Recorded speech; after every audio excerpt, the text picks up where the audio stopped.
Mais uma vez, boa tarde, pessoal. Bem-vindos todos. Esse é a nossa última palestra da semana de RI, da terceira semana de RI.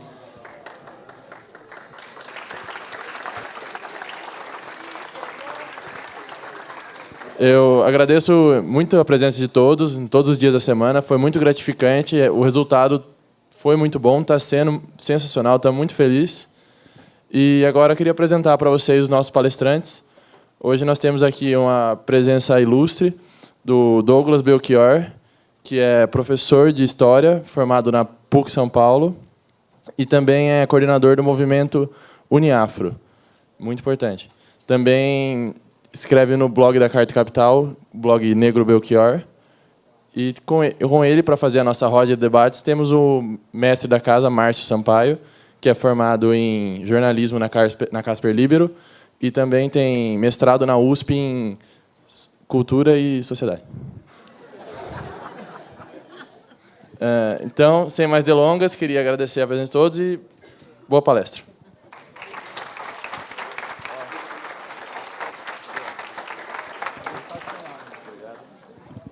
Salve! Salve! Oh, muito obrigado pela acolhida aqui, pelo convite do pessoal do Centro Acadêmico. Muito bem, muito obrigado. Professor Márcio me fazendo companhia aqui, ilustríssimo. É sempre bom dividir o espaço com um doutor preto, entendeu? Isso é muito poder, é muito representativo. Não é qualquer coisa para a nossa história e tem a ver com um pouco com o que eu vou dizer aqui. Vocês estão bem, né? Almoçaram, estão de boa, esse lugar é agradável. Eu fiquei imaginando como é que seria estudar aqui, eu fui entrando. Aí tem um jardim ali perto do restaurante. É muito legal. Parabéns para vocês, viu? Assim, por essa oportunidade que a vida lhes ofereceu de conseguir gastar o tempo de vocês, um pedaço importante da formação de vocês, num espaço como esse, com esses professores também que eu já conheci agora há pouco. Eles são legais e a gente, então, vai se conhecer um pouco mais agora, porque eu vou dizer por que eu topo e aceito convites como esse. Porque eu tenho alguns problemas. Assim, eu sou um rapaz de 40 anos que, desde 17, 16, milito no movimento negro. Entende? E a história do Brasil ela é pouquíssimo contada. A gente conhece quase nada do que ela é de fato. E o pouco que nós conhecemos é aquilo que a gente chama de história oficial nos oferece. Nós conhecemos a história a partir do que é escrito, né? Do que está registrado. Mas, numa sociedade que tem o histórico que a nossa tem, para quem acredita que a sociedade é dividida em classes, alguns não acreditam nisso, eu respeito, eu acredito. Né? A sociedade, no tempo, ela é muito recortada, a sua realidade, a partir de uma lógica, de uma realidade que percebe alguns com poder e outros tantos sem nenhum poder. Alguns proprietários de bens materiais, intelectuais, culturais, embora todos os produzam, mas alguns são proprietários disso, e outros só produzem isso. Isso é a história da existência, da própria humanidade. E nos últimos, sei lá, 150, 200 anos, isso avança para um sistema de organização social que a gente conhece como capitalismo. Eu não vou gastar meu tempo com isso. Eu só quero dizer que existe, no caso do Brasil, e vocês estudam relações internacionais, não é? Não é? Cara, esse curso é incrível, ele é muito importante. E como é que você vai ser um especialista em relações internacionais se você não compreende como é que se deu o desenvolvimento das nações e o acúmulo das suas riquezas? E os interesses que ainda hoje, de alguma maneira, determinam as relações entre os países. No final das contas, vocês se dedicam a estudar isso. Não é? Mais ou menos assim? Um pouquinho? Eu acho que, se eu estudasse RI, eu ia gostar mais assim, de tudo de geopolítica. Assim. Vocês estudam geopolítica? Também, né? Também. Muito bem. Eu quero, então, falar de Brasil, certo? Eu sou professor de História e, desde muito cedo, ajudo a construir cursinhos populares, certo? A história que eu vou contar explica o porquê da existência disso aqui. Bom, podemos passar? Você vai me ajudar, meu irmão? Beleza. Então, vamos lá. Ó. Pessoal, eu só tenho 20 minutos, então me ajuda aí. Eu vou ser, assim, bem pontual. Se a gente pergunta para qualquer jovem de ensino médio sobre a história do Brasil, eles vão falar aleatoriamente que começa lá em 1500, não é assim? Quando é que começa a história do Brasil? Vamos lá. Quando começa a história do Brasil? Hã? Alguma dúvida? Não é uma pergunta básica essa? Assim, quando começa a história do Brasil? Hã? 1822. Você foi bem específico. 1822 é um momento importante da história, né? O que acontece de importante em 1822? Isso, nós inauguramos a República, a Res Pública, a coisa de nós todos, certo? Mas eu posso afirmar que a história começa aí? O que eu poderia afirmar em relação a isso? Brasil. Tem alguma marca que denota isso? Alguma data que te lembra uma resposta? Gente, fiquem à vontade, falem. O que um estudante de ensino médio responderia sem nenhum problema, nenhum medo, assim, basicamente? A maioria deles responderia. Se você perguntar isso no ônibus, não sei se vocês pegam o ônibus daqui para casa, a maioria vai responder isso. Se eu perguntar isso no trem, a hora que eu pego no Brás para descer no Itaim Paulista, o pessoal no vagão do trem vai responder isso. Vai responder 1.500, ou não vai responder isso? A maioria esmagadora do povo brasileiro vai responder isso. Certo? 1.500. Então a nossa história começa em 1.500? Começa em 1.500? Não. Aí tem um grupo de educação infantil, de música, um grupo artístico que faz música para criança. Beleza? Que se chama Palavra Cantada. Conhecem? Todo mundo gosta da palavra? Gosta? É bonitinho, não é? Eu tenho um filho pequeno, então eu também gosto muito, acompanho. Tem uma musiquinha que diz assim, ó, que para mim é a resposta para a pergunta. Tudo bem? Ó. Eu não sei cantar, viu, pessoal? Mas eu vou fingir aqui que eu sei. 2 estrofes. Quem souber, vem comigo, por favor. Que é a seguinte. Pindorama, Pindorama, é o Brasil antes de Cabral. Pindorama, Pindorama, é tão longe de Portugal. Está até balançando ali o garoto. Fica além, muito além, no caminho do mar com o céu. Fica além, muito além, dos domínios de Dom Manuel. Aí vem a outra estrofe. Pindorama, Pindorama, mas os índios já estavam aqui. Pindorama, Pindorama, já falavam tupi, tupi. Só depois vem vocês que falavam tupi português. Só depois vem vocês. Nossa vida mudou de uma vez. Pindorama. Um território invadido. Cara, isso dá filme, não dá? Cara, é que a gente não tem produção cultural para isso. Se fosse nos Estados Unidos, a gente teria vários filmes demonstrando o significado disso. Aqui a gente não tem. Então, eu vou aqui mostrar imagens que pontuam situações drásticas da história sobre as quais a gente ignora e finge não conhecer e ignora no nosso pertencimento, tá bom? Eu quero comparar isso com as coisas que eu percebi desde a hora que eu entrei por aquele portão e cheguei aqui. Então, os europeus chegam aqui, tem essa imagem aí extremamente simbólica, de um conflito muito importante que se dá aqui no Sudeste, que é a Confederação dos Tamoios, que é a resistência indígena aos colonizadores.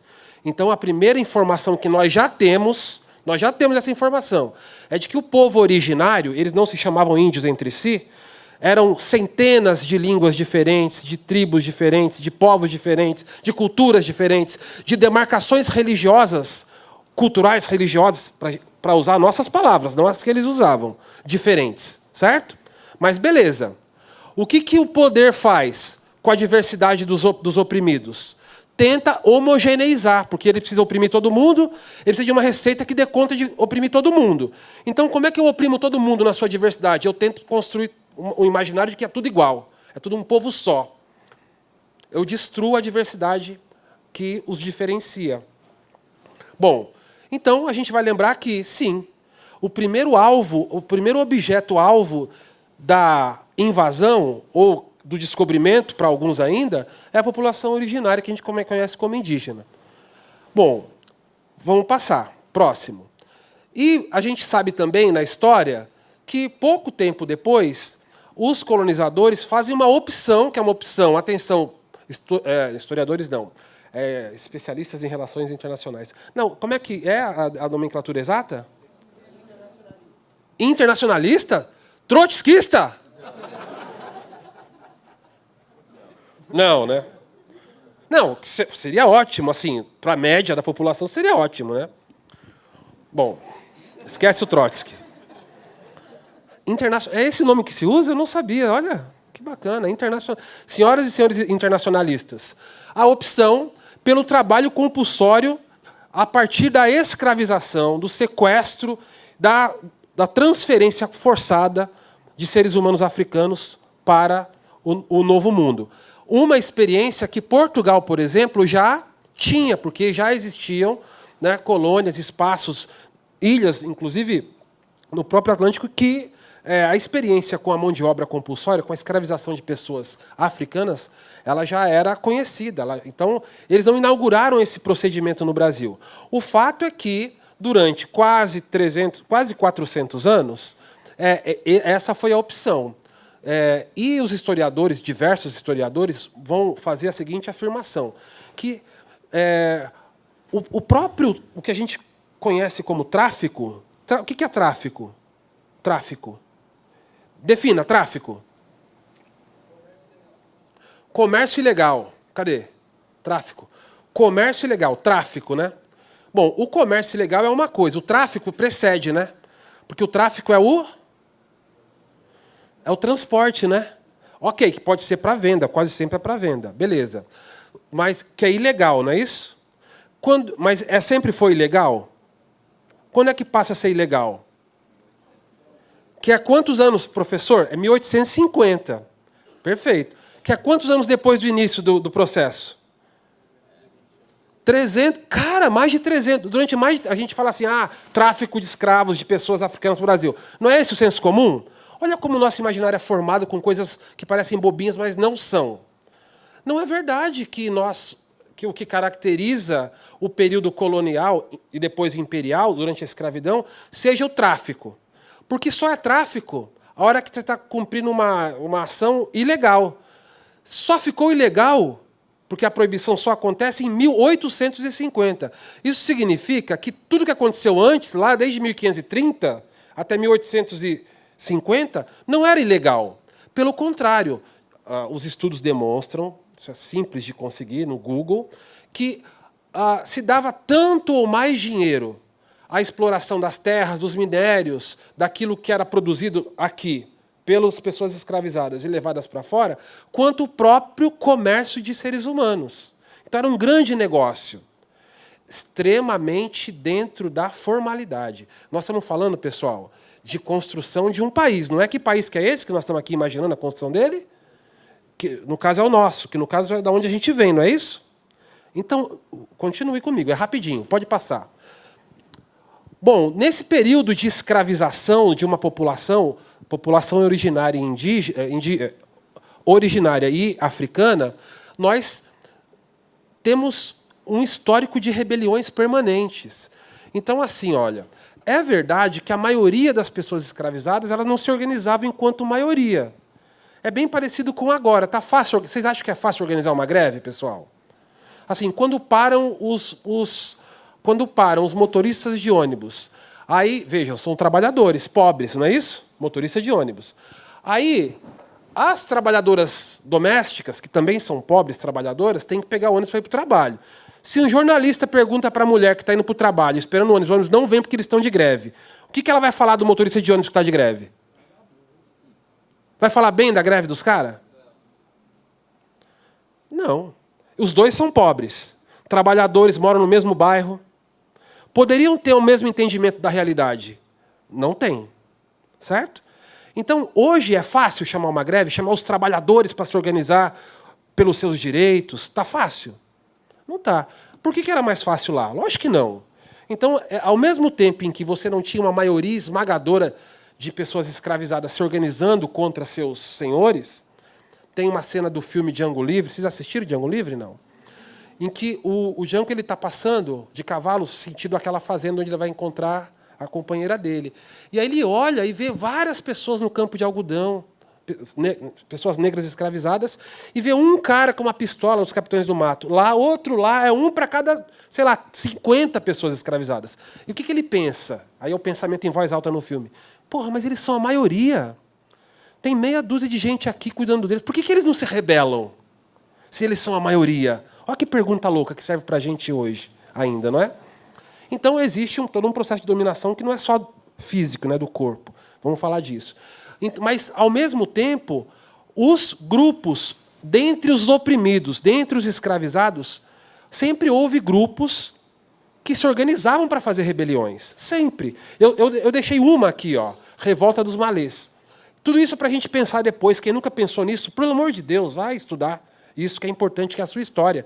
A história do Brasil, certo? A Revolta dos Malês, que era uma revolta, que os caras tomaram o poder por alguns dias em Salvador, e eles tinham uma marca importante, uma característica. Eram negros muçulmanos e que dominavam a escrita, alfabetizados, extremamente letrados. Isso tem a ver com o que a gente faz hoje na Uniafro. Eu vou contar. Pode passar, por favor. Outro ponto muito importante da história, a Revolução dos Canudos, ou Belo Monte, ou a história de Antônio Conselheiro. Vocês já ouviram falar desse cara? Bonito, já foi série de televisão, tem filme sobre ele. E que era um grande quilombo que reunia africanos, descendentes de africanos, indígenas e brancos pobres. Rebelião contra o sistema. Certo? Eles não queriam a república, eles eram... Não é isso? Mas mais uma demarcação histórica importante. Nós estamos falando do que a gente é historicamente. Pode passar, meu irmão, por favor. Aí a gente chega lá no final do século XIX. Ó, um passeio bem superficial para a gente só caminhar pela história. Lá no final do século XIX, isso é 1888, isso aqui, ó, a Gazeta de Notícias, dando a notícia do 13 de maio da extinção da escravidão, ó, o fim da escravidão. O 13 de maio, abolição da escravidão. No movimento negro, a gente chama isso de falsa abolição. Tudo bem? Porque a gente não considera que isso, de fato, aconteceu. E você tem as figuras de abolicionistas, pessoas importantes que, naquele momento, fizeram uma luta importante, né? Das camélias, aquelas florezinhas brancas que simbolizavam a luta pelo abolicionismo no Brasil. Pode passar. Bom, isso é que ano? Isso é virada do século XIX para o XX, beleza?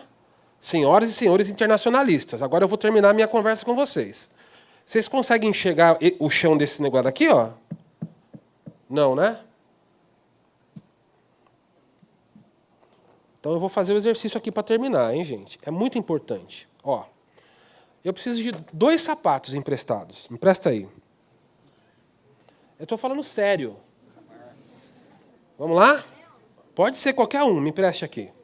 Um chinelo seu e um sapato dele. Aqui, ó. Aqui, ó. Professor de história incompetente trabalha com linha do tempo. No meu caso, eu trabalho com linha do tempo. Beleza? Então, veja só. Nós estamos brincando de tempo aqui, galera. É muito importante. Senhoras e senhores internacionalistas. Vamos imaginar, portanto, que essa história oficial é verdadeira.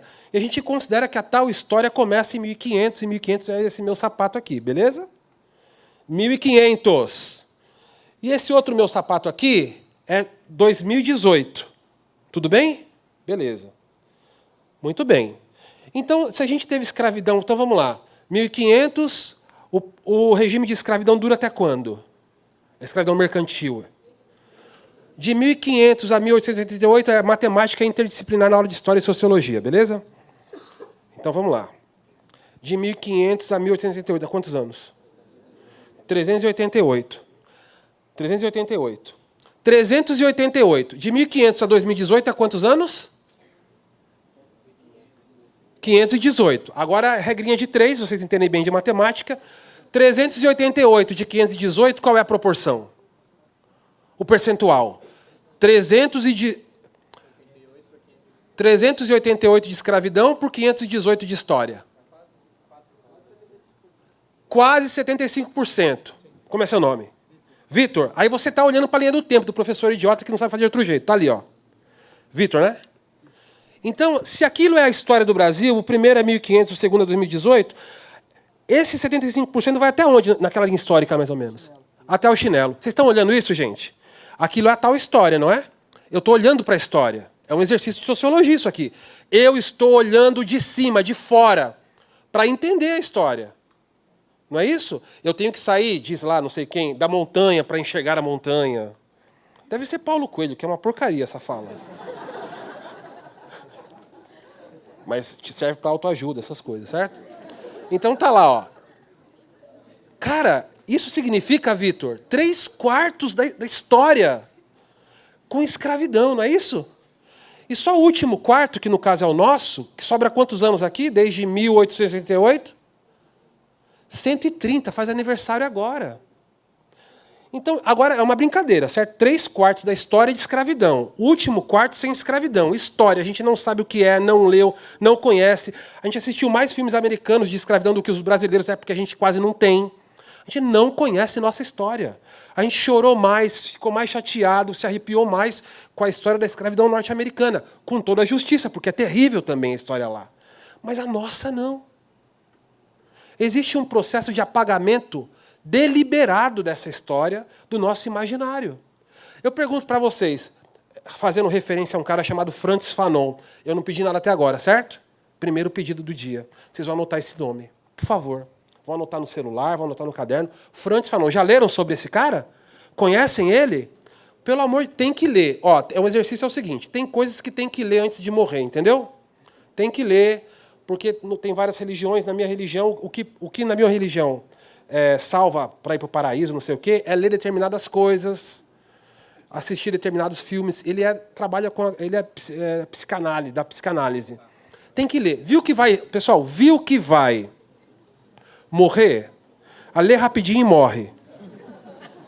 Frantz Fanon. Com T, Frantz, com Z, né? F-R-A-N-T-Z, Fanon. F-A-N-O-N. Fanon. Ele vai tratar do que é que fica de traumas seculares no inconsciente da população negra. Não é nenhum absurdo, porque se você fizer... Está na moda porque a novela está falando de regressão, não sei o quê, você vai se lembrar de coisas que normalmente você não lembra, não tem essa história? Ou a mulher, quando está grávida, ela tem sorte de fazer pré-natal. Aí o médico fala para ela assim, ó, não vai passar nervoso, porque você pode passar, mas isso vai... Não tem um lance de afetar o filho, mesmo quando ele está na barriga ainda, o externo, de alguma maneira, enfim, influencia. Então o Fanon vai trabalhar com essas preocupações, mas pensando a mentalidade construída historicamente e quais são os traumas, as feridas que ficam e que, mesmo hoje, séculos depois, nós carregamos.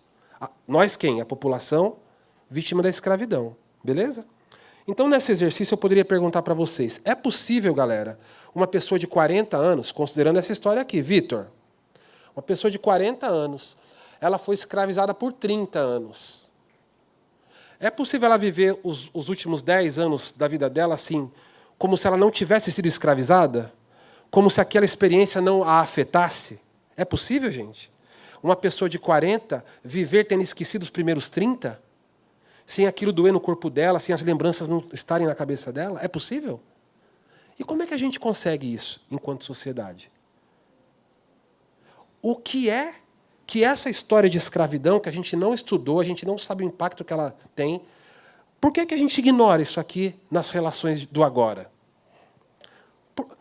Quais os efeitos que esse esquecimento causa na nossa vida real, da sociedade brasileira hoje? Posso falar um efeito? Vocês não vão ficar chateados comigo? O efeito desse esquecimento é essa sala aqui, ó.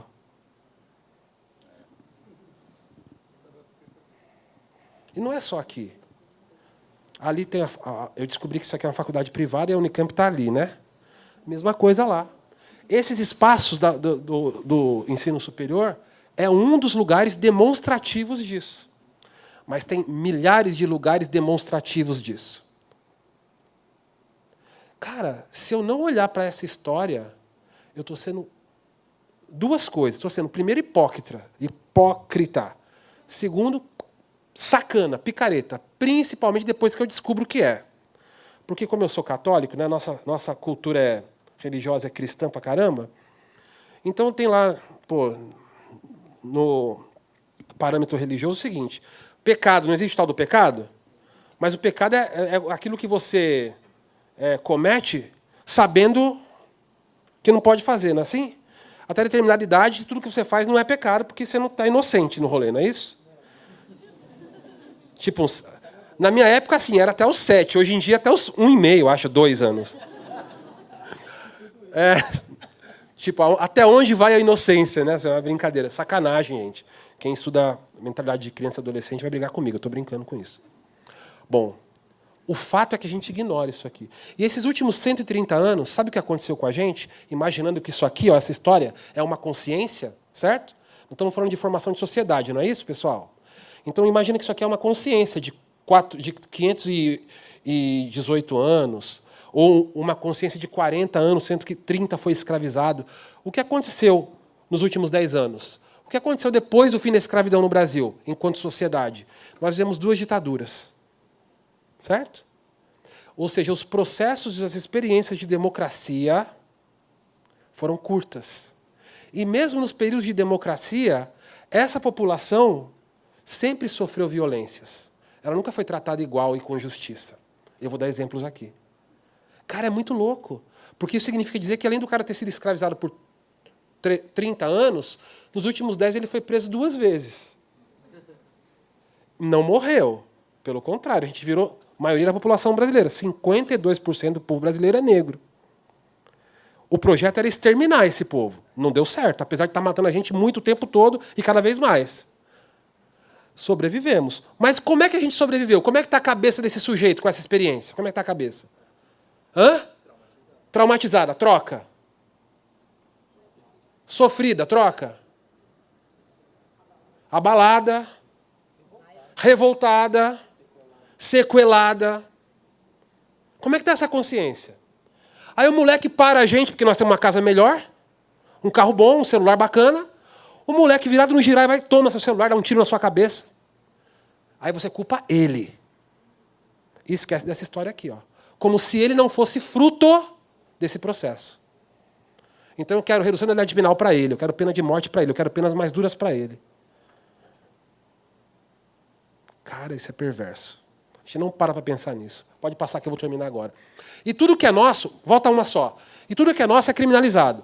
Se você pegar início do século XX, pessoal, início do século XX, 1901, e 2 e 3, 1910 acontece uma coisa muito importante para a história do povo brasileiro. 1910. O que é? Gente, a fundação do Esporte Clube Corinthians Paulista. Tá bom, beleza. Esquece, estava indo bem, né? Não, que tem a revolta da Chibata, mas ninguém falou. Quando alguém fala revolta da Chibata, eu fico com vergonha de fazer essa piada. Mas aí ninguém falou, eu me sinto à vontade. Né? Pessoal, atenção, isso é muito sério. Tudo que é nosso vai ser criminalizado. Então, se você olhar para o início do século, toda a política de segurança pública no Brasil, ela vai ser norteada pelo medo das elites. Qual é o problema? E a gente não está acostumado com isso no Brasil, porque a gente maqueia a situação. Elites, no Brasil, eu posso trocar a palavra elite por brancos. Eu posso trocar elite por brancos. Talvez, de vez em quando, em algumas situações, eu não posso trocar pobres por negros, de vez em quando. Porque é verdade que em pleno 2018 misturou demais. No entanto, ainda é o que caracteriza a pobreza no Brasil. É o que caracteriza. Se eu tivesse que tirar um retrato, seria de uma pessoa negra. Mas, ok, é verdade, existem brancos pobres. Óbvio que sim, claro que sim, não negamos isso. Mas quando eu olho para a ponta da pirâmide, pirâmide social, do meio para cima é igualzinho 1888, hoje, 2018. Igualzinho, a mesma coisa, não mudou nada. Então, tudo o que sustentava as mudanças e a transição da sociedade imperial, escravocrata, para uma sociedade republicana, a partir de 1889, era o medo das elites em relação ao povo. Só que até então, galera, povo, ainda mais naquela época, era igual a ser negro. E tudo que vier dele, da sua cultura, da sua resistência, dos seus quereres, dos seus gostos, da sua religião. Então, ora, as religiões de matriz africana vão ser criminalizadas. É crime. Está fora. Pode passar, meu irmão, por favor. A capoeira é crime. Pode passar. A organização política negra é crime. Isso aqui eu vou falar agora. Gente, lei da vadiagem. Prende quem não tem trabalho. Né? Rodinha na esquina, não trabalha, carteira assinada não tem. Roça, cadeia. Quem é esse público? Sabe o que acontece com a revisão do Código Penal em 1889? 1890, que é 2 anos depois do fim da escravidão, eles reduzem a idade penal, que era de 14 ou 16, não lembro bem, para 9 anos de idade. Para 9. Ué, quem são as crianças aptas a serem alvo dessa lei? Lá em 1890. Cara, é muito louco quando eu paro para olhar essas informações que são concretas da construção do seu país. E eu tenho certeza absoluta que a gente não estudou isso como um todo. Às vezes, esporadicamente, um ponto ou outro, na trajetória de vocês todinhos até chegar aqui. É terrível. Pode passar. Ó. Aquele lá era a Frente Negra Brasileira, a primeira experiência de organização negra na política, um partido. Depois, o Teatro Experimental do Negro, com Abdias do Nascimento, que é um cara histórico. Pesquisem esse cara, esse nome. Abdias do Nascimento, Teatro Experimental do Negro. Pode passar. Outras grandes figuras, lideranças políticas, que nunca foi a prioridade das suas organizações. Quando eu olho para a história da luta política brasileira, você não vai encontrar lideranças negras, apesar delas existirem, serem foda, terem formulado muito, mas vão aparecer pouco. O Guerreiro Ramos é um sociólogo incrível, foi deputado, cassado na ditadura de 64, a gente não conhece ele. Eu duvido que ele esteja na bibliografia desta universidade, dessa faculdade. O mesmo eu digo sobre Lélia Gonzalez, liderança feminista em plena década de 70, 80. O mesmo eu digo de Carlos Marighella. Pode passar. 78, já avançamos para o final do século XX. Refundação do movimento negro. Isso aqui é Escadarias do Teatro Municipal em São Paulo. Fundação do MNU, Movimento Negro Unificado. Abdias do Nascimento ali, velhinho, participando disso tudo. Pode passar. Então, galera, pode passar, vou mostrar 2 imagens para ir embora. Passa, passa, passa. Ah, volta essa. Putz. Do que é essa imagem aqui, pessoal? Quem lembra? Greve dos lixeiros do Rio de Janeiro há 2 ou 3 anos. 3 anos atrás, 3 ou 4 anos atrás. Ó, como é que faz para ser gari no Rio de Janeiro? Vocês sabem? Para conseguir esse emprego? Como que é? Concurso público! Mas como é que é esse concurso? É só para preto esse concurso? Que está aqui, ó. Né? Pois é. Bom, é uma profissão, né, enfim, depreciada no Brasil, certo? E essa foto aqui, do que se trata? É a foto de formatura de uma turma de medicina. De onde? Estadual da Bahia, Salvador. Daria para brincar, né? Procure um preto na foto. Gente, isso aqui é 1880, 1700? Não! A gente devia ter vergonha disso aqui. Nós estamos falando dos resultados do processo histórico brasileiro que a gente ignora. Certo? Pode passar. Pode passar. Não dá tempo. Passa, passa. Ó, volta uma só. É só para a gente... Assim, a gente não gosta de ver corpo, né? Tem também isso na nossa cultura.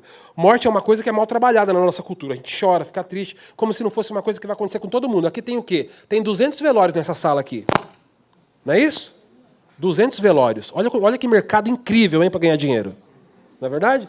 Muito bem. A gente morre, todo mundo morre. Lamentavelmente, a gente tem um tabu com isso. Então, ver corpos, ainda mais mortos violentamente, é muito difícil para a gente. Então, você olha para essa imagem, tudo crianças mortas pela polícia no Rio de Janeiro, pode passar. Esse aqui, ó, foram 6 mortos dentro de um carro com 111 tiros, tudo bem. Olha quem estava no carro. Dane-se, né? Qual é a surpresa? Isso me comove? Eu vou fechar o olho e fazer assim? Não vi ninguém fazendo isso. Pode passar mais uma vez. Esses são os mortos do Cabula, Salvador, enfileirados num campo e metralhados pela polícia. Beleza, está aí os corpos, nenhuma novidade. Pode passar. A polícia fazendo propaganda racista. Sempre é o preto que é o cara que vai assaltar algum branco. Pode passar. É a polícia, é a polícia, é a polícia. Pode passar.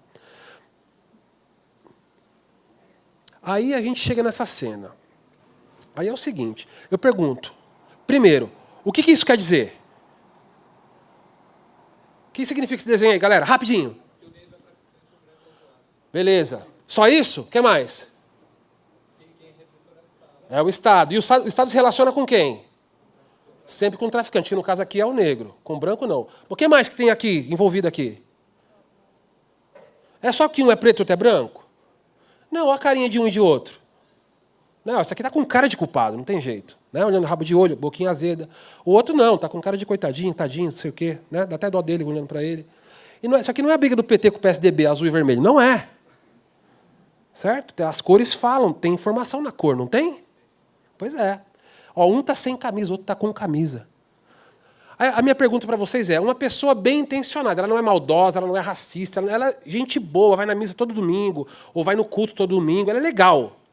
Aí ela entra para a polícia, ela senta com vontade de aprender, ela quer ser uma boa policial. Certo? Da onde é essa imagem aqui, galera? Vocês sabem?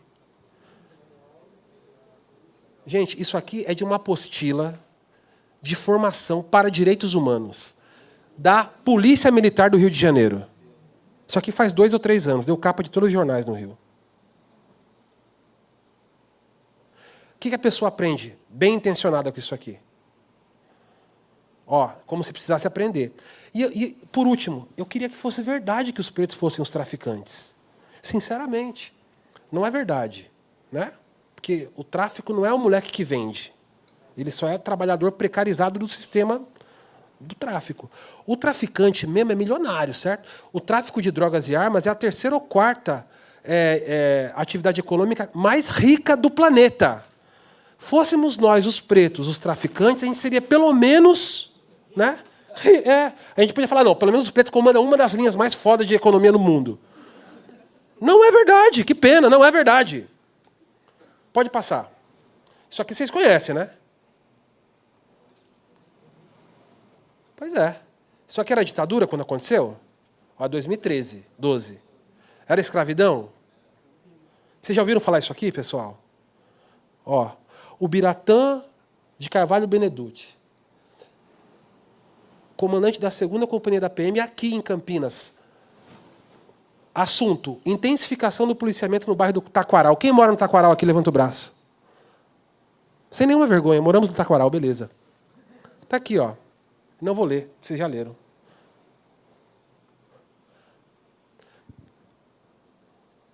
Colonialismo, escravidão, pós-colonialismo, estupro da África, relação de poder nos países historicamente colonizados, relação internacional entre esses países, os de África, frutos do estupro histórico, com os países colonizados, frutos também do estupro histórico, na sua relação com as potências colonizadoras. É disso que nós estamos falando. É disso que se trata o agora. É disso que se trata o fato de não ter preto aqui. É disso que se trata o fato de a Marielle Franco ter sido assassinada ontem, no Rio de Janeiro, com 9 tiros, 4 na cabeça. É porque ela, como parlamentar, se atreve a falar da história que a gente nega. Muito obrigado.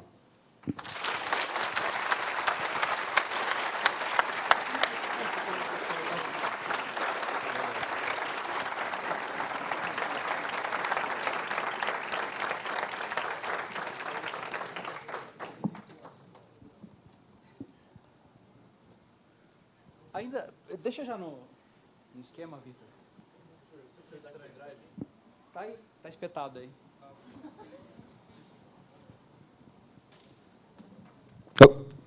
Funcionando. Boa tarde, gente. Obrigado. Obrigado, Douglas, pela sua palestra, muito elucidativa. Eu prometo que vou costurar a abordagem em relação ao neocolonialismo na África. Mas eu queria agradecer ao pessoal do Centro Acadêmico pelo convite, tá? Mas, por uma dessas coincidências, entre aspas, né, do destino, os eventos de ontem no Rio de Janeiro fizeram com que eu mudasse a abordagem inicial da minha palestra hoje. Porque o assassinato da Marielle, ele tem um poder simbólico muito grande. Ele é muito significativo. Eu fiquei muito triste. E eu queria ler para vocês um trecho, né, uma postagem que um amigo nosso, ex-professor aqui da casa, inclusive fez no Facebook hoje de manhã, E, a partir daí, eu vou engatar... o Tarso. Vou engatar a minha fala. Uma morte brutal e brutalmente significativa neste momento. Marielle Franco simbolizava um desses respiros democráticos construídos com imensa dificuldade e atacados diariamente. Mulher, negra, jovem, mãe, nascida na maré, Marielle venceu o caminho difícil, ainda mais difícil para mulheres e negras e jovens e mães e pobres. De estudo, trabalhar, militar, ser eleita vereadora com 46.500 votos. Ela foi, nas últimas eleições municipais do Rio, a quinta mais votada. Por um partido de esquerda, pequeno, que geralmente está na contramão de tudo que é podre na política deste país. Lamentavelmente, sua execução é uma vitória do que é podre. Um ataque a tudo que ela representava e fazia. Mulher, negra, pobre, de esquerda, em defesa dos direitos humanos. Sua morte é mais que um recado, é um outro golpe. É um apagamento, espécie de retomada de território por aqueles que não admitem que Marielles possam existir politicamente. Aqueles que não admitem que Marielles possam existir fora dos papéis que eles mesmos definiram. Aqueles que não admitem que Marielles possam existir.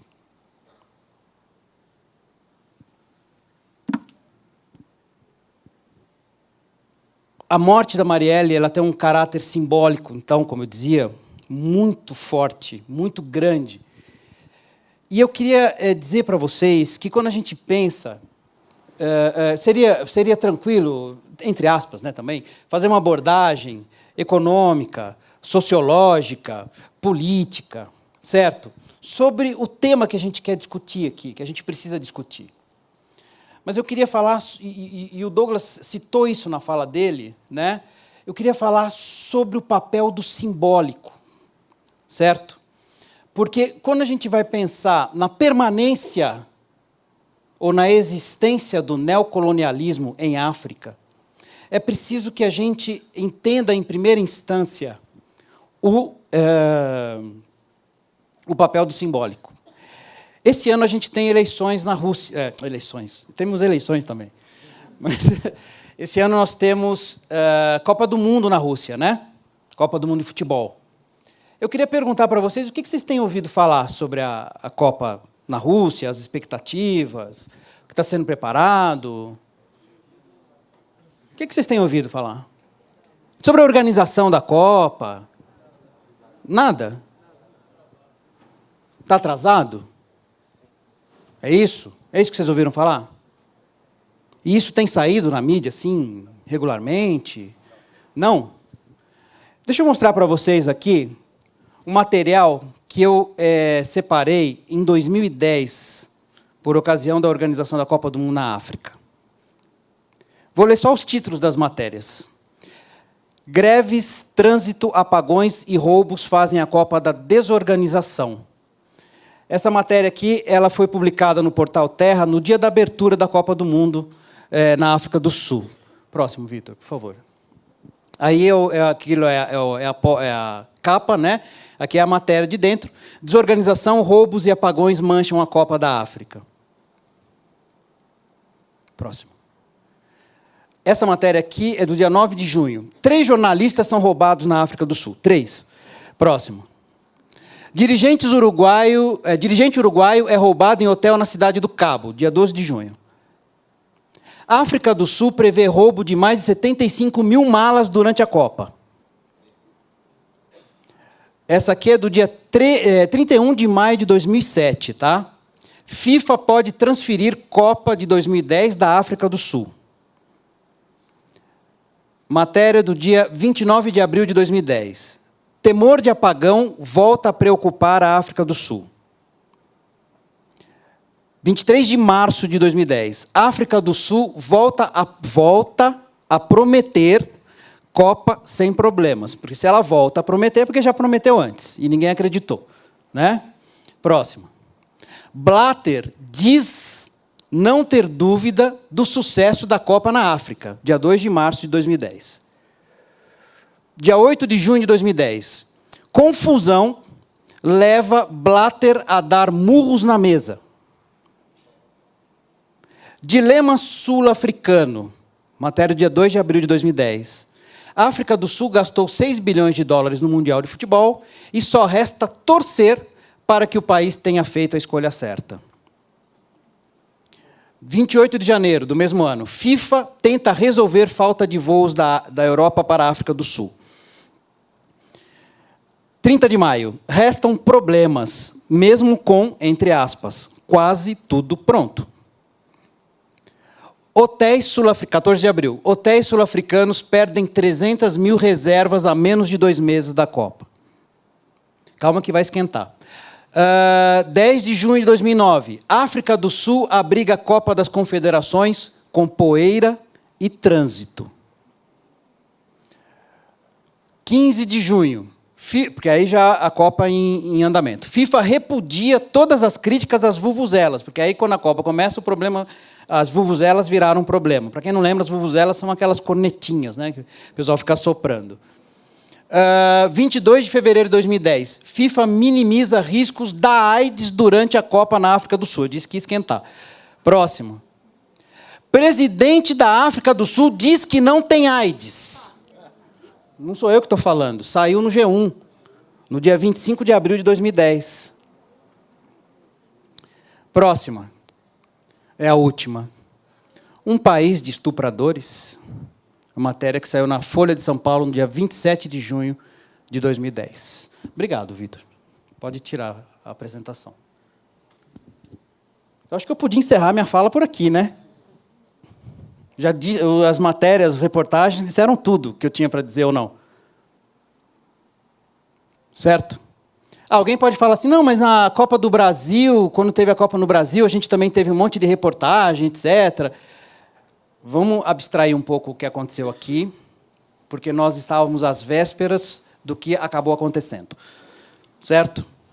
Então, tinha um forte teor político por trás do que se falou sobre a Copa no Brasil, principalmente a partir dos próprios brasileiros.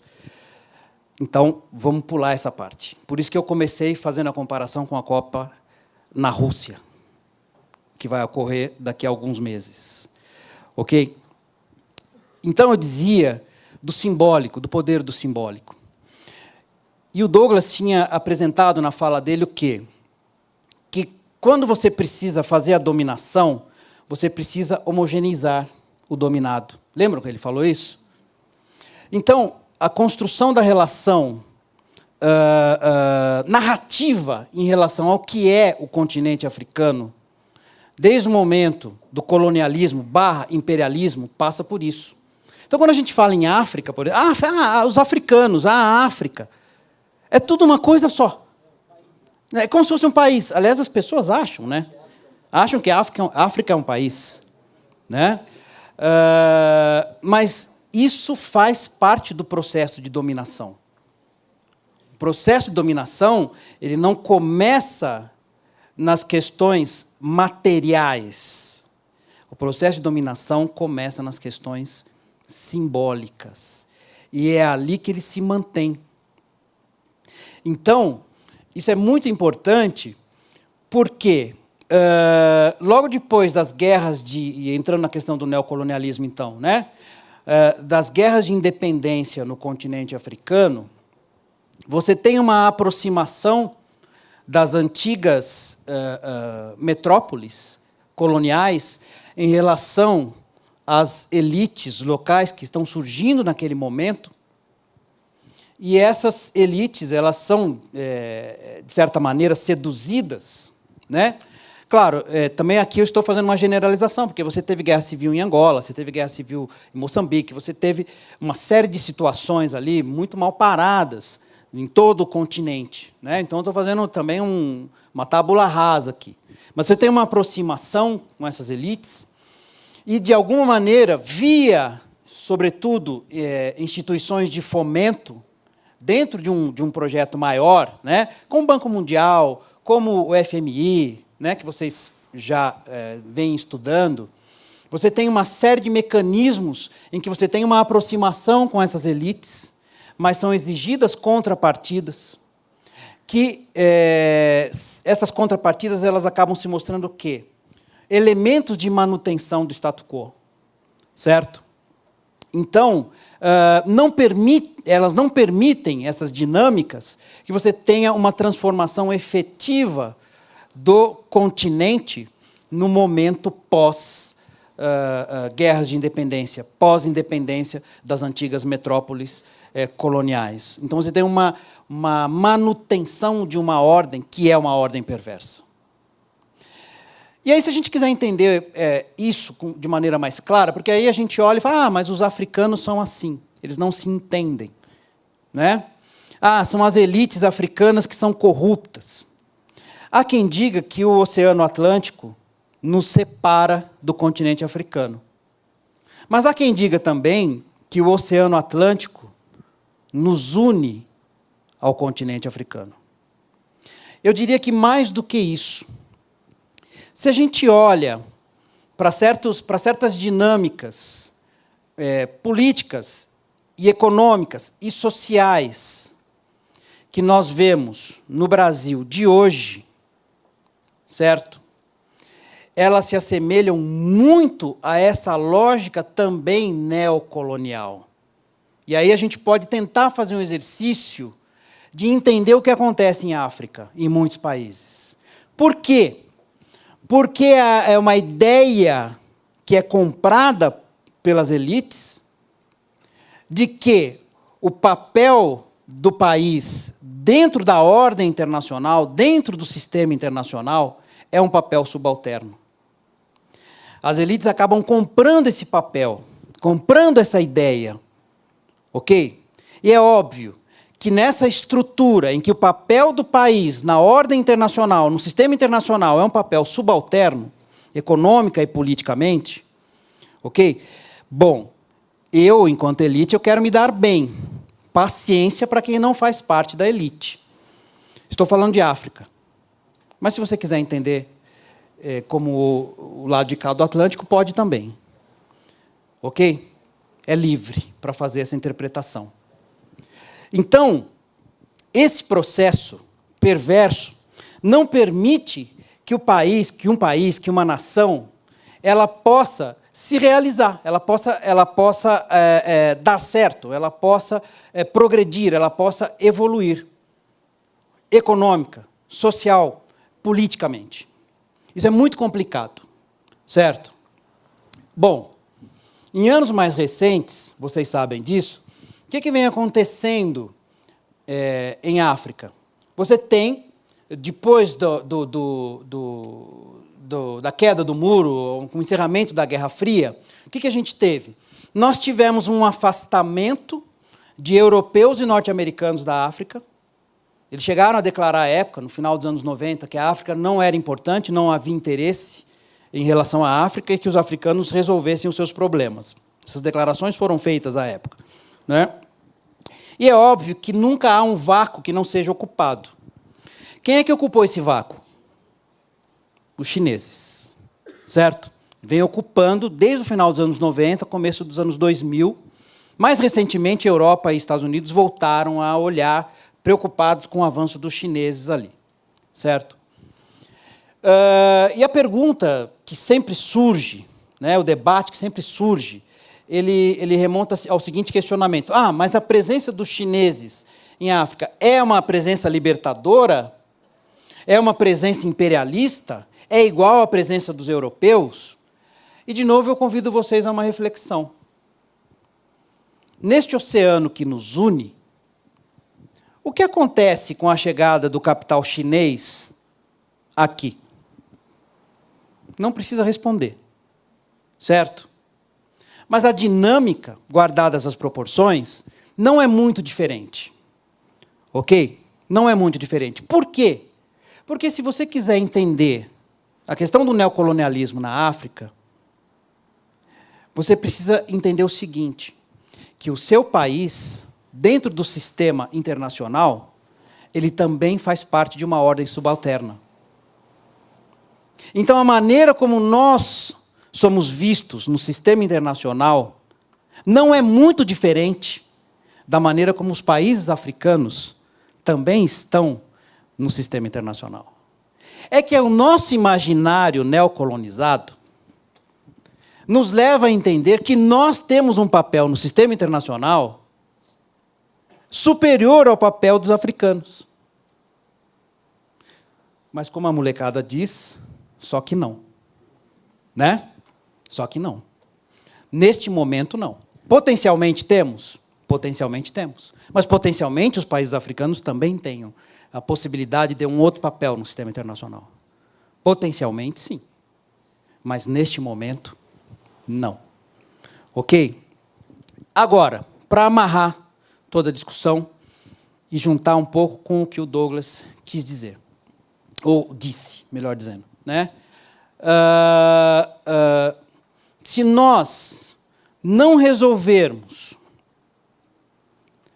esse nosso papel no mundo, e aí eu estou falando do lado de cá do Atlântico, o que somos, o que queremos, enquanto país, enquanto nação, o nosso papel no sistema internacional continuará sempre sendo um papel subalterno.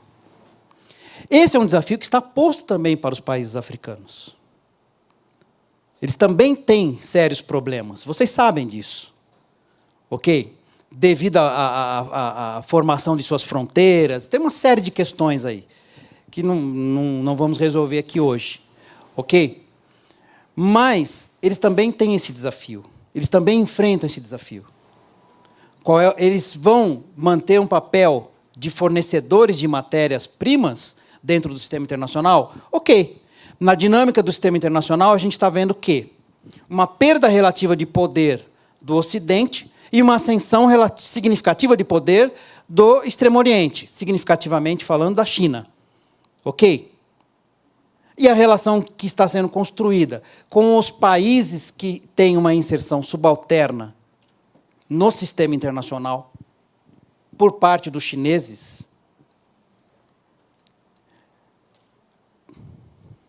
não é diferente dos dois lados do Atlântico. Não tenham essa ilusão.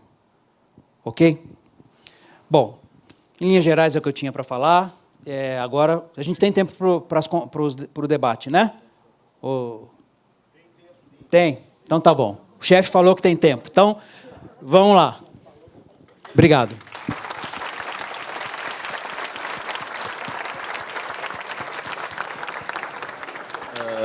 Então, em nome do Centro Acadêmico, eu agradecer muito aos dois palestrantes. Eu tenho certeza que a fala deles foi muito especial, levantou vários questionamentos, várias ideias. Então, agora vamos abrir para perguntas. Quem quiser, é só levantar a mão. Eu queria fazer uma pergunta para o Douglas. Como que ele vê aquelas pessoas que tentam atrapalhar os movimentos, mas principalmente a postura de pessoas como o Fernando Holliday, o vereador paulistano, como isso influencia o movimento de vocês? Obrigado. Vai responder agora ou vai fazer uma sequência? Bom, se eu tiver que escolher alguém para falar do papel de atrapalhar o movimento, eu começaria talvez com, sei lá, o dono do Bradesco, sei lá, os que ganham dinheiro com o sistema econômico financeiro no Brasil, depois com aqueles que também ganham muito dinheiro com a extração de minérios, com o latifúndio, né, com o agronegócio. Eu começaria falando sobre, especialmente, quem atrapalha o movimento a partir dos donos dos grandes meios de comunicação. Então, eu falei aqui do sistema econômico, financeiro e bancário, da propriedade da terra, dos meios de comunicação, também do mercado da especulação imobiliária, que determina as relações da cidade. Então, estou falando daquilo que sustenta o sistema do capital no Brasil. Né? É isso. Esse é o nosso problema. É como as relações de poder se dão e nas mãos de quem está. O jogo político, ele cabe diversos atores diferentes.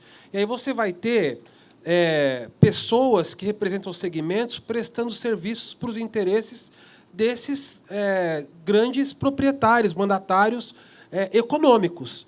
Então, a política em si, o exercício da política no Brasil, é de prestação de serviços para uma elite econômica histórica no país. Né? Então, assim, aquele bando de picaretas que ocupa o Congresso Nacional, quase 90%, talvez 90% deles estão lá prestando serviços para os seus financiadores de campanha. Eles são a bancada da bala, do boi, entendeu? Dos diversos segmentos da indústria ou dos interesses econômicos. Enfim, eu acho que é aí que está o problema. Eu tenho uma... Então, mas a sua provocação é muito importante, porque ela é pedagógica para nós. Porque a gente cobra da população negra uma ética e uma moral num nível desproporcional que se cobra do restante da sociedade. Então, a gente espera que os negros sejam mais conscientes do que, por exemplo, os pobres são conscientes em geral. Então, eu volto para o exercício anterior, lá no começo da minha fala, quando eu perguntei se está fácil organizar greve. Não está fácil, porque as pessoas não têm a consciência de que são trabalhadores e do que isso significa. Porque, se tivessem, unificava a classe para lutar pelos seus direitos. E não. Os caras acabaram de destruir com a Previdência, estão tentando destruir com a Previdência, congelaram em 20 anos os gastos sociais, destruíram a CLT, e nós não reagimos enquanto povo, enquanto trabalhadores, enquanto pobres, e também enquanto negros. Porque todos nós somos objetivamente dominados, como bem disse o professor aqui, não só a partir dos elementos da matéria, material, do concreto, em relação a não ter bens ou ter bens, não ter dinheiro. Existe uma dominação que precede, a partir dos símbolos, do simbólico, para o qual o simbólico é uma ferramenta, é um elemento, que é a tal da dominação ideológica. E nós todos somos educados, profundamente dominados ideologicamente, e de maneira que nós todos somos educados para ser contraditórios de nós mesmos, do nosso segmento. Então, a população pobre, no Brasil, trabalhadora, grande parte das suas ideias, dos seus valores, das suas defesas de princípio, depõe contra si. É muito engraçado. Nós somos todos liberais. A gente defende a ideia dos patrões, a gente é contra a greve, a gente acha que sindicalista é vagabundo. Isso tudo. E é contra nós mesmos. Somos educados para isso. Por que com a população negra isso seria diferente? Não é? Então, veja, é óbvio que eu me incomodo muito com a existência política do Holiday. Me incomoda, é uma pena, eu lamento, porque ele é talentoso, ele é inteligente, ele é esperto, ele tem qualidades, mas que ele coloca a serviço político do interesse de quem é contra o povo dele. Então, ele é contraditório, mas ele é vítima duas vezes, sabe? Porque, que pena. Nesse sentido, Vitor, tem toda a razão, atrapalha muito. Porque, nesse momento da conjuntura, a gente precisava muito de figuras políticas ocupando lugares para exercer a prática, por exemplo, que Marielle exercia, que é da contestação antissistêmica, do papel dos negros, das mulheres, dos LGBT na política contra-hegemônica. Então, nesse sentido, são dois negros cumprindo papel essencialmente diferentes, prestando seus serviços para senhores diferentes. Um serve o senhor povo, pretos, favelados. Por que será que foi ela que foi assassinada? Entende? Então, nesse sentido, é preciso tomar cuidado com esse simbolismo, porque senão a gente coloca no mesmo bojo. O Holiday é o menor dos nossos problemas, é um grande problema. Mas ele não se autodetermina, ele presta serviço, ele é um lacaio dos interesses daqueles que o financiam. O próprio MBL surgiu nesse contexto. O MBL é uma encomenda a serviço desses interesses que estão fazendo isso tudo com o país. E que está instituída entre nós uma guerra declarada. Uma guerra que sempre existiu, que sempre matou nós o tempo todo. Mostrei para vocês aqui. Mas que agora, a partir de ontem, pessoal, atenção vocês aqui, vocês vão lembrar, né, dessa palestra, do que aconteceu ontem, do noticiário de ontem, para sempre. Porque o que aconteceu ontem é equivalente às grandes manifestações de 2013, que é equivalente à eleição do Lula, que é equivalente à eleição que elegeu o Collor roubado lá, não sei o que, maquiado, que é equivalente às manifestações pelas diretas já, que é equivalente à campanha pela anistia ampla, geral e restrita, que é equivalente à morte do Marighella, que é equivalente à resistência à ditadura, que é equivalente ao... Sabe isso? Coisas que acontecem, que marcam para a história e que, a partir daquele momento, nada mais é como era antes, só que para pior, nesse caso. Porque eles têm as armas, eles têm o poder, eles têm a mídia, eles têm o dinheiro, eles têm tudo. E nós, como carneirinhos, a gente cai no conto e obedece. Como uma disciplinada... Como é que é mesmo o coletivo de boi, hein? Rebanho. Boiada. Mas nós temos que romper com isso aí. É para isso que nós estamos aqui, não é? Se a universidade não servir para isso, serve para quê? Para que serve? Não é? Nós temos que ter vergonha. Vergonha da conjuntura e do país que nós temos. O fato é que existe um segmento da sociedade que ganha com isso, que acha que ganha com isso. Mas não ganha. Não ganha.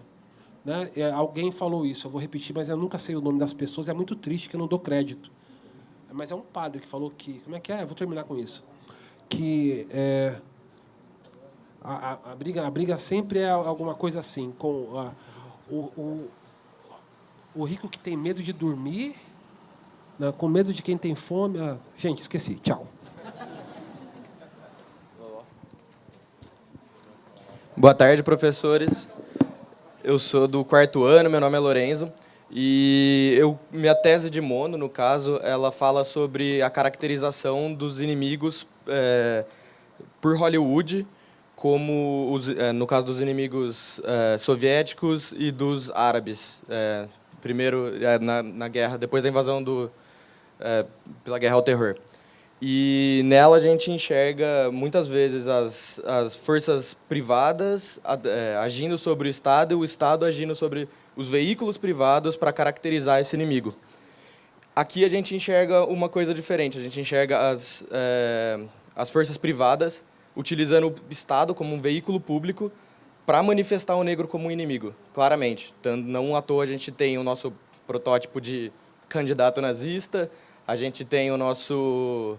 a gente teve o assassinato, essa execução no Rio de Janeiro, e eu gostaria de saber se, nessa conjuntura em que qualquer pessoa que vá contra o Estado é claramente um contraventor, que vai ser punido com todos os recursos que um Estado com o monopólio da força pode exercer, se a tomada de consciência é a única forma, a única ferramenta de combater esse status quo, essa conjuntura.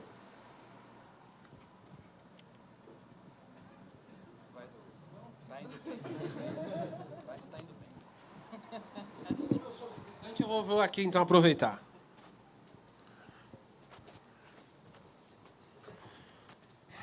Como é seu nome? Ô, Lorenzo. O Brasil é uma fazenda, né, velho? Então, se você pega em perspectiva histórica, então essa sua caracterização é perfeita. É um país com uma herança patrimonialista profunda, não é? De permanência patrimonialista, em que o Estado... A construção do Estado brasileiro é um professor da USP que escreve um pouco sobre isso, né? O Sérgio. Não, eu ia falar. O Sérgio fala sobre o patrimonialismo, mas tem um outro professor agora há pouco que escreve Ornitorrinco. Como é o nome do autor? Chico de Oliveira. Que ele fala assim de como que é estranha a sociedade brasileira e a formação do nosso Estado. Porque ele nunca atendeu pressupostos básicos do que seria um Estado liberal. O Brasil não vive... A gente não teve reforma agrária, que é uma das reformas que são pressupostos de um Estado e de uma sociedade liberal. Então, é tão louco, a gente vive isso tão explicitamente hoje, que a gente olha para a conjuntura e fala, poxa, assim, a esquerda, a chamada esquerda, ela está aliada aos liberais nesse momento da história. Nesse contexto que a gente está vivendo, os liberais são legais, porque eles, pelo menos, defendem direitos individuais. Olha que loucura. Nós estamos prestes a viver um processo eleitoral e ter que fazer a campanha do Alckmin contra o Bolsonaro no segundo turno. se o Lula não é candidato, por exemplo. Assim, não é uma estupidez absurda o que eu estou dizendo. Eu estou falando isso com base em elementos que são concretos da realidade. Isso é muito sério, muito grave. E o mais, na minha opinião, revelador daquilo que é escondido historicamente no Brasil, e aí toca a sua questão, é o fato de que, quando a gente tenta caracterizar esse último período como um período de avanço, aspas, tá?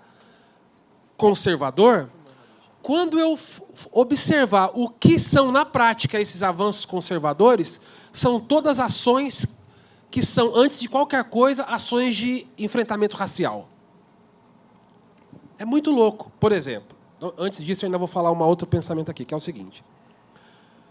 Essa história toda que a gente contou junto aqui, de hegemonia pela violência e pela propriedade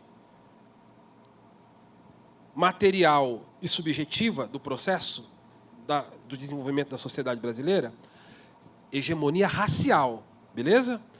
Ela resultou numa dificuldade terrível, uma dificuldade quase incurável que nós temos de perceber a natureza racial dos problemas brasileiros. Então, eu perguntaria aqui para vocês, perceberam o raciocínio? Não. Quer dizer, essa história nossa conformou uma situação de poder, que é um poder racializado, antes de qualquer coisa. E isso, na história, produziu uma deficiência cognitiva generalizada na sociedade brasileira, que é a nossa falta de capacidade de perceber a natureza racial dos problemas. Por exemplo, me diga um grande problema brasileiro, um grande problema no Brasil, assim, um problema drástico no Brasil. Desigualdade social. Olha aí, é super genérico, né? Desigualdade social. Tudo é social, poxa vida.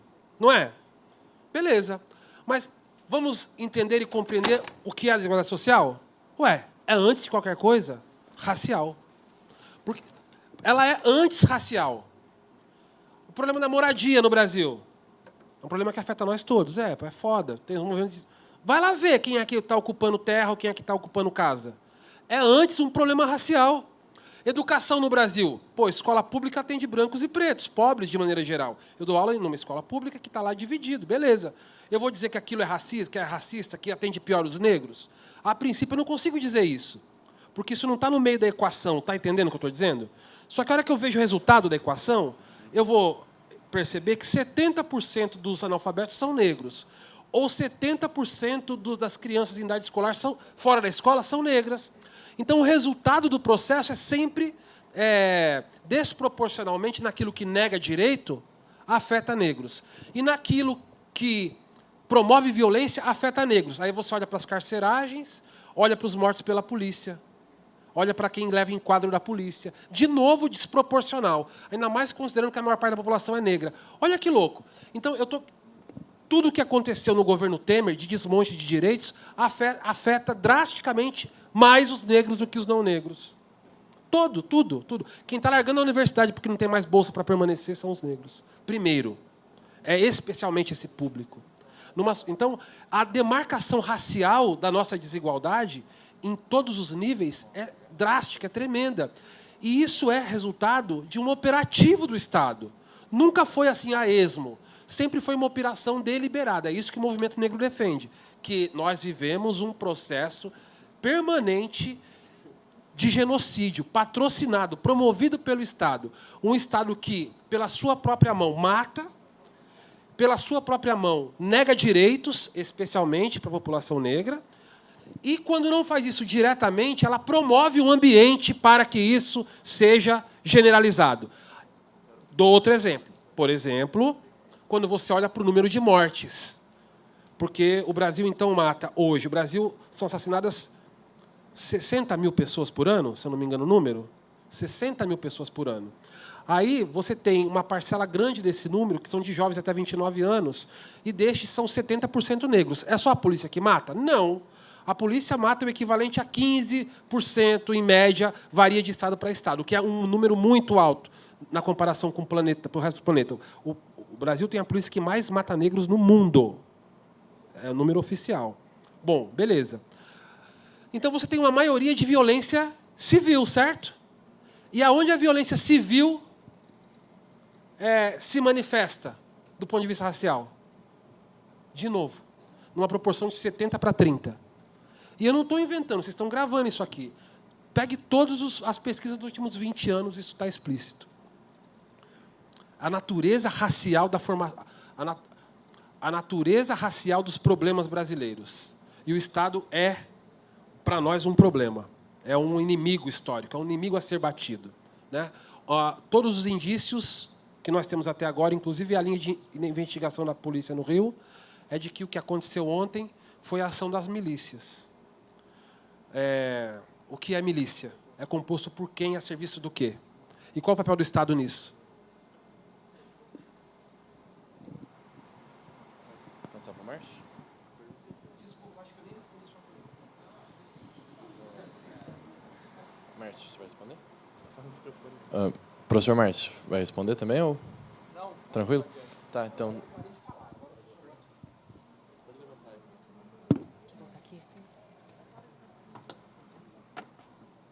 Olá, meu nome é Giovana, sou do primeiro ano de RI. E eu acho que toda criança ela procura uma representatividade, principalmente quando em relação, sei lá, uma Barbie ou...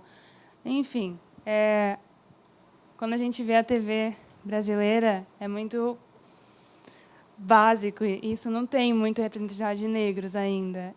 De uns 2, 3 anos para cá, as coisas começaram a inverter. E ano passado, a novela das 9 decidiu retratar o racismo. E, no primeiro momento, eu fiquei muito feliz, porque eu falei, nossa, finalmente vai ter um negro na TV brasileira.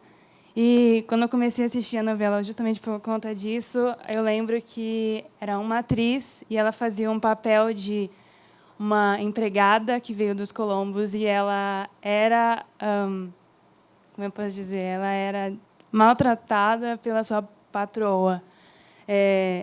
E isso é uma coisa muito comum e as pessoas realmente não conseguem enxergar ou não querem ver, enfim. E ela não é a principal da novela e ainda tem mais uns 2 negros, que é um motorista e uma outra empregada também, que, enfim, nem tem fala direito. Na verdade, a minha pergunta é como mudar esse cenário assim, que é destinado para brancos, assim, destinado, né? Não é realmente para brancos, porque nunca iremos falar que é para isso, né? Assim, seria com cotas ou seria com bolsa, auxílio, sabe? Essas coisas que o governo cria para tentar minimizar a realidade.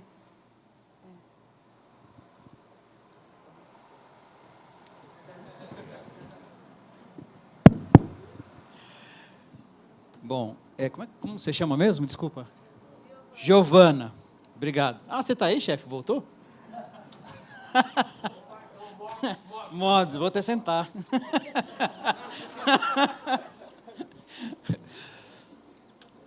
Ô, Giovana. Que é isso, chefe? Que é isso? Ô, Giovana, é o seguinte. Até juntando tudo que a gente está tentando passar aqui, né?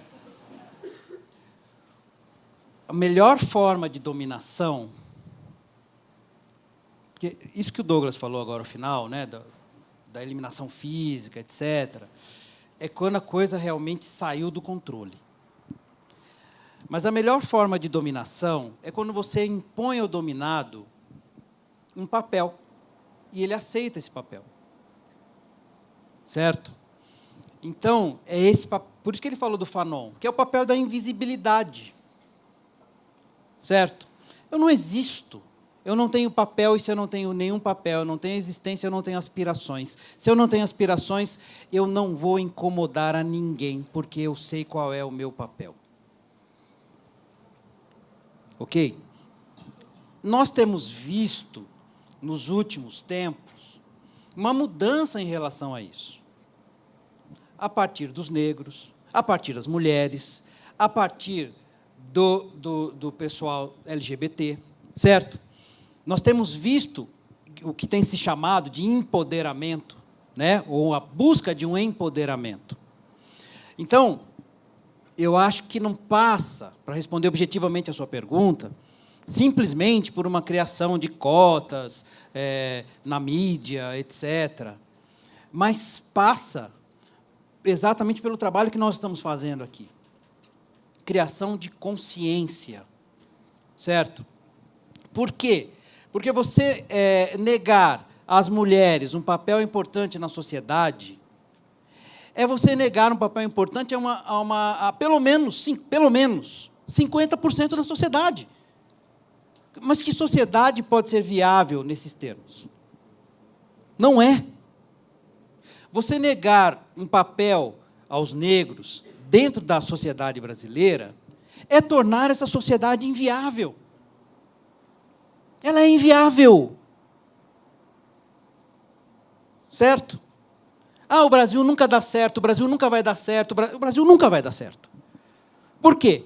Porque ele nega um papel importante a uma parcela significativa da sua população. Então, nunca vai dar certo.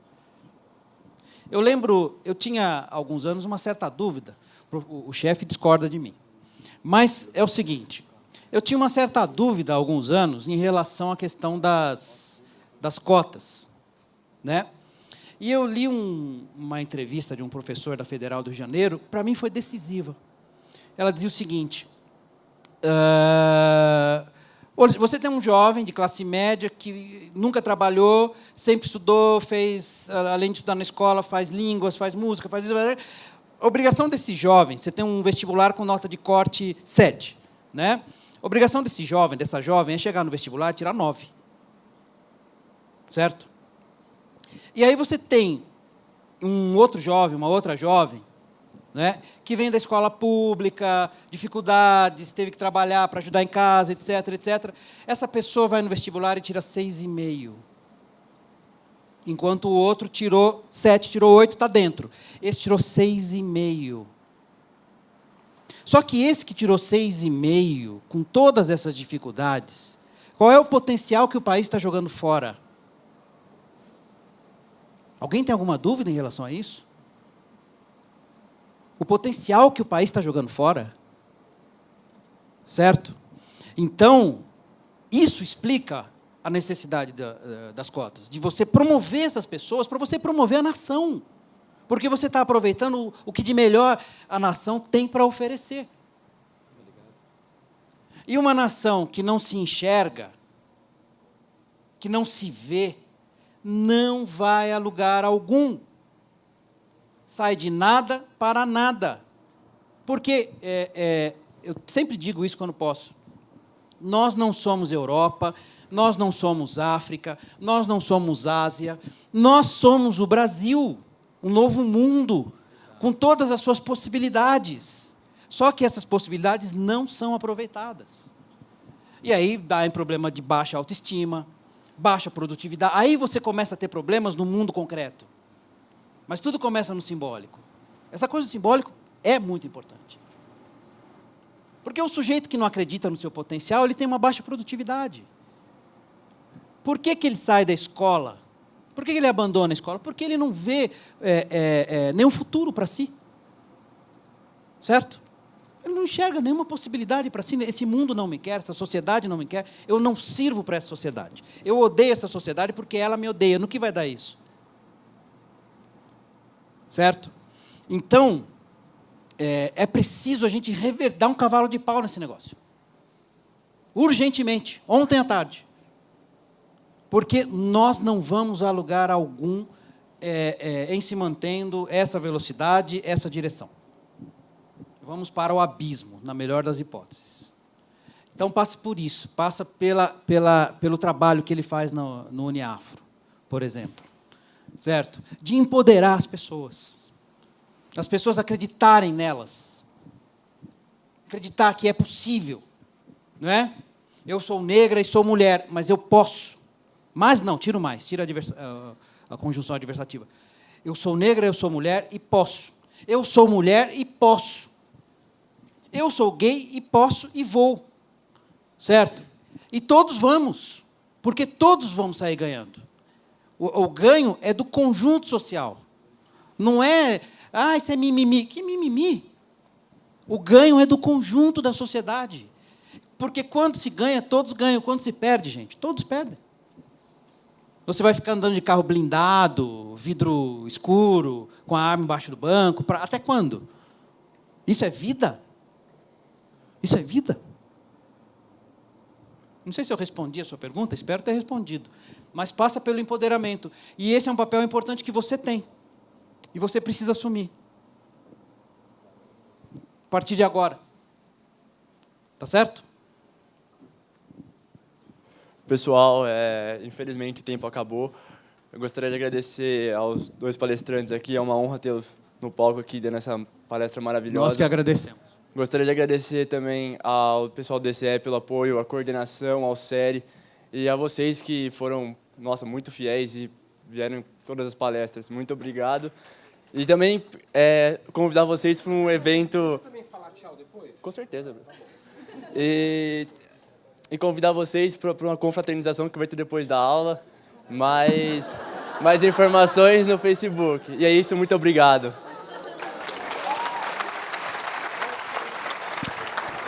Parabéns, hein? Da hora. Bom, pessoal, vocês estão indo embora rapidinho aqui. Deixa eu fazer uma propaganda para vocês aqui rapidinho. Vou pedir, por favor, é um pedido aqui. Eu vim confortavelmente num carro com ar-condicionado, então não doeu a viagem, assim. Mas, enfim, se eu tenho algum direito, eu vou pedir para vocês depois darem uma olhadinha nessas redes sociais que estão nesse papel. Nem todo mundo pegou esse papel, mas você se digitar @uneafrobrasil.org, @uneafrobrasil, uneafrobrasil, você encontra nossas redes e você pode contribuir com o trabalho que a gente faz. Eu não vou dizer exatamente tudo que a gente faz, mas, por exemplo, nós temos um grupo de 200 estudantes em universidades que conseguiram o mais difícil, que é, por exemplo, passar numa federal em Fortaleza. Só que a família dele não consegue manter ele estudando lá porque o governo cortou a bolsa permanência da galera. Assim, as universidades federais perderam os recursos. Então, a gente está fazendo uma campanha para tentar manter nossa galera na universidade. Então, olha que causa nobre. Vocês podem ajudar. A gente pode abrir um núcleo de educação popular no bairro, se não no bairro onde vocês moram, no bairro vizinho ao de vocês. E, para isso, é preciso de pessoas a fim de fazer o trabalho. Então, eu tenho certeza que com o que vocês acumulam na universidade, tendo relação com esses professores que vocês têm aqui incríveis, vocês podem passar muita coisa legal para a molecada que não tem chance de estar aqui dentro. E vocês não vão estar fazendo favor nenhum. Vocês vão estar construindo um mundo melhor para vocês e para os seus filhos, mais seguro, inclusive, mais decente, mais bacana. Então, sair desse lugarzinho da vida individual, Cara, o mundo está uma merda. Eu não preciso dizer isso, né? Vocês estão vendo. Uma loucura. Nós estamos vivendo mudanças tecnológicas em que as relações do trabalho vão mudar drasticamente. Sabe, esse lugar do trabalho que a gente aprendeu a entender, esse negócio de se formar, ter um diploma e viver para sempre do seu trabalho, isso está prestes a ir para o ralo também. Nós estamos tendo que construir, com a roda girando, outra forma de se relacionar. E à medida em que as riquezas ficam concentradas, não tem jeito. Nós somos seres que têm o instinto da sobrevivência. Não tem ninguém que não seja monstro, se a necessidade e a conjuntura e a realidade exigir isso da gente. Independente de ser preto ou branco, amarelo, do sul, do norte, de ter feito inglês ou não saber nem falar português direito, não importa. Nós somos seres que dependemos do nosso corpo e nós sobrevivemos dessa força. E se não tiver emprego, e se não tiver dinheiro, e se faltar comida, eu vou matar para dar para o meu filho.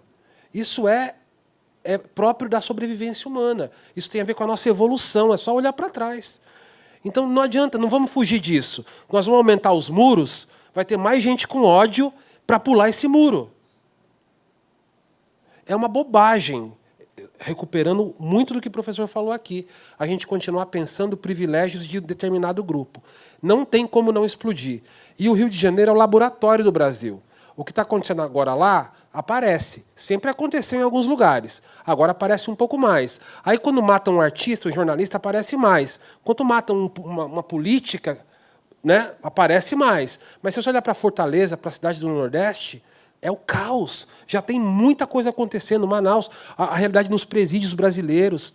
Gente, é uma panela de pressão. Isso não vai dar certo, vai dar ruim.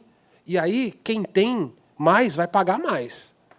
É preciso a gente ter esse olhar de solidariedade e de compromisso com o futuro. E vocês estão num lugar privilegiado. Além de ser quem vocês estão numa faculdade, vocês lidam com professores que conhecem dessa história. Então, não perca essa oportunidade para o nosso bem. Beleza? Muito obrigado. Obrigado, professor. Obrigado.